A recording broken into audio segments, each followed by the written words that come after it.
تعالى أقولك وسط حياة مليانة أزمات ومليانة توتر ازاي تعيشي حياة صحية. أول حاجة حبي نفسك. ممكن تكوني رحيمة مع نفسك شوية، ممكن تحبيها شوية، ممكن تحترميها شوية، ممكن تقدريها شوية. تاني حاجة اتعلمي تشكري نفسك، اشكريها. هي شايلة كتير على فكرة معاكي، هي اكتر واحدة شايلاكي. صاحبتك اللي انت بتروحي تطبطبي عليها دي هي مش شايلاكي، الناس اللي انت بتحملاهم ومتحملة اذاهم مش شايلينك، نفسك هي اللي شايلاكي. فبعد اذنك اشكريها. ما تسيبيش نفسك لنفسك، ما تسيبيش نفسك انك تبقي وحيدة. اطردي الناس اللي مش كويسة اللي في حياتك ودخلي ناس نظيفة تشد بايدك. حتى لو شخص واحد بس كويس يشد بايدك ويرفعك لفوق. انت مش مسؤولة عن تصليح الكون. ممكن لو سمحتي تخليكي في حياتك وفي نفسك.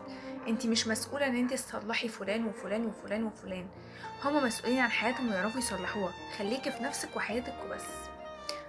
رقم 5، الحياة ups down، مش خط مستقيم. عمرك شفتي حد حياته خط مستقيم؟ انت ليه بقى عايزة حياتك تبقى خط مستقيم؟ لما هتبدأي تفهمي ال5 نقط دول هترتاحي. وما تنسيش تكتبيلي في الكومنت انت هتبدأي بأنهي نقطة.